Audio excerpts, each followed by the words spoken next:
진짜 오랜만에 드디어 가지고 왔습니다.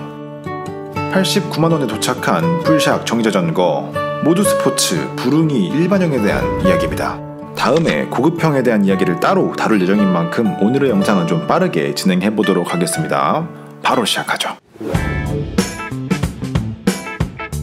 부릉이는 16인치의 바퀴와 앞뒤 스프링샥을 가지고 있으며 꽤 큰 배터리를 탑재한 정제자전거입니다.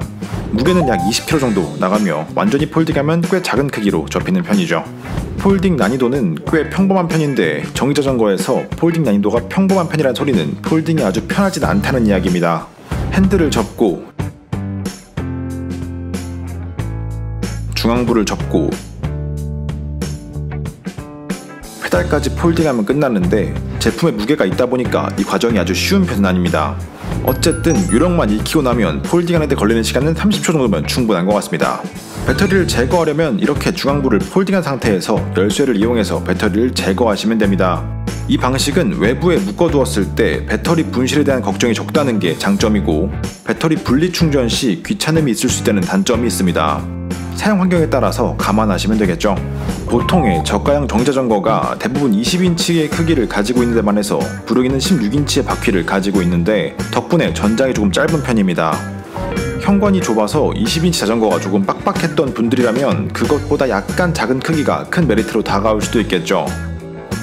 아쉬운 점은 접었을 때 크기는 보통의 20인치 접이식 자전거와 큰 차이가 없다는 겁니다. 수납시 폴딩 후 크기가 중요한 분들이라면 요 점은 알고 구입하시는 게 좋겠습니다. 16인치의 바퀴와 앞뒤 스프링샥을 가지고 있는 부릉이는 굉장히 출렁출렁한 승차감을 제공합니다. 처음 타는 순간 잠깐은 26인치 풀샥 자전거를 타는 것 같은 착각이 들 정도죠. 그 정도로 샥이 부드럽게 먹어줍니다. 덕분에 승차감 자체는 굉장히 뛰어난 편이죠. 16인치 자전거임에도 방지턱과 연석에서 큰 생각 없이 지나다닐 수 있으며 특히 엉덩이 쪽으로 전해지는 충격이 상당히 적다는 게 인상적이었습니다. 단일기어이기 때문에 언덕에서는 모터의 도움이 없으면 오르막은 상당히 어려운 편입니다. 그나마 다행인 건 48V 350W의 모터의 파워가 꽤 있는 편이라는 점이겠죠. 꽤 높은 각도의 언덕도 다리에 힘 빡 주고 올라가면 거의 다 극복이 가능합니다. 높은 육교도 전원만 살아있다면 굉장히 수월하게 올라갈 수 있다고 보시면 되겠습니다. 페달링은 전원을 끄고도 할만한 편이지만 속도를 많이 내기는 어렵습니다. 대략 10km 초반 정도 속도까지는 어렵지 않게 유지할 수 있는 정도라고 봐주시면 되겠네요.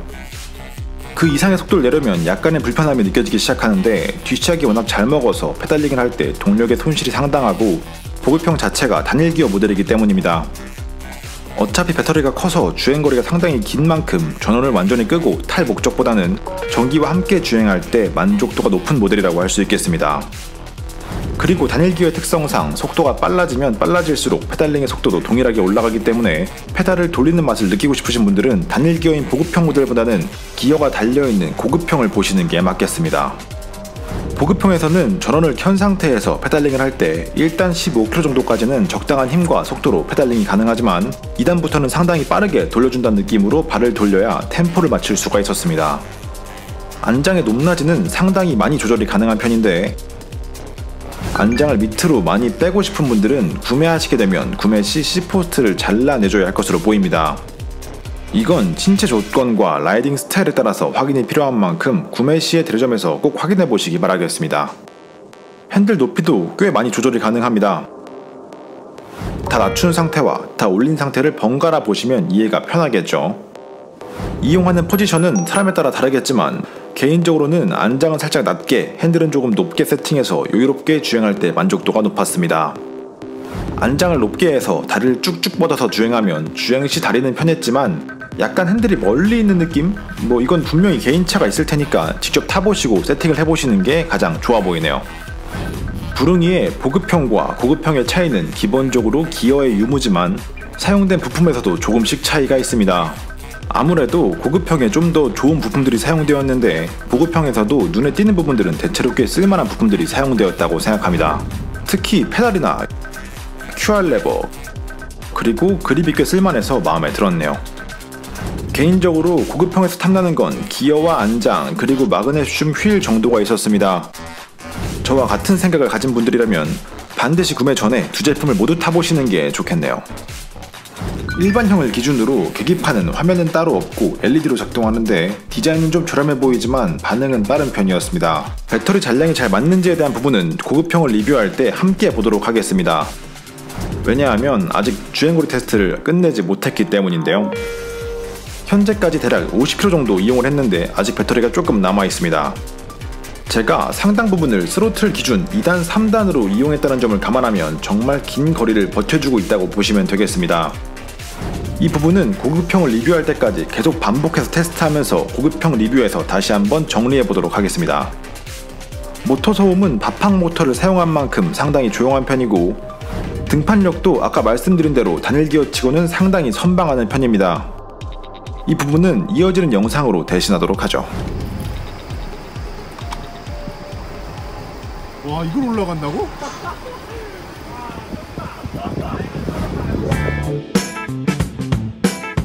부릉이 일반형의 경우 포마샵에도 비치되어 있지만 가격 대비 스펙은 정말 말도 안 되게 높은 편입니다.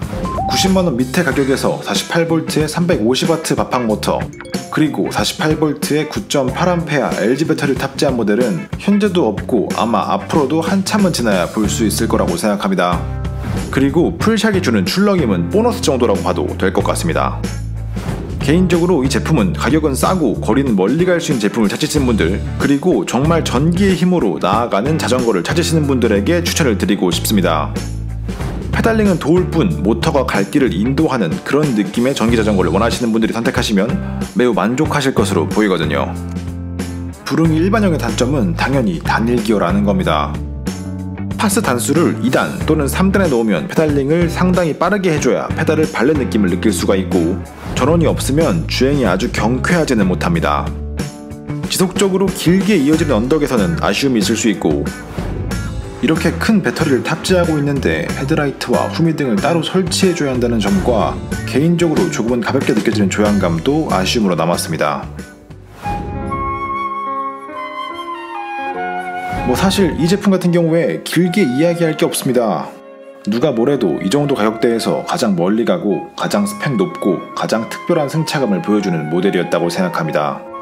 디자인은 당연히 호불호가 있을 것으로 보이지만 예전에 그 동남아 디자인을 생각하면 이 정도면 정말 장족의 발전을 했다고 생각이 드네요. 아직 거리 테스트가 끝나진 않았지만 지금까지 테스트만으로도 엄청나게 긴 거리를 달릴 수 있을 것으로 예상되고 있으며, 기어가 들어간 고급형의 경우 이미 100km 정도의 주행 테스트를 할 각오를 하고 있죠. 아쉬운 점도 분명히 있었지만 사실 89만원이라는 가격이 꽤 많은 부분을 가려버리는 제품이 아니었나 생각합니다. 많은 시청자분들께서 원하시던 그 가성비라는 단어로 말이죠.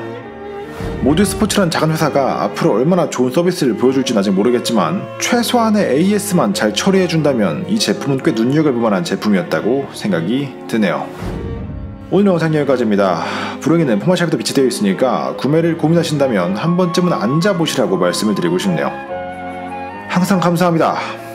끝.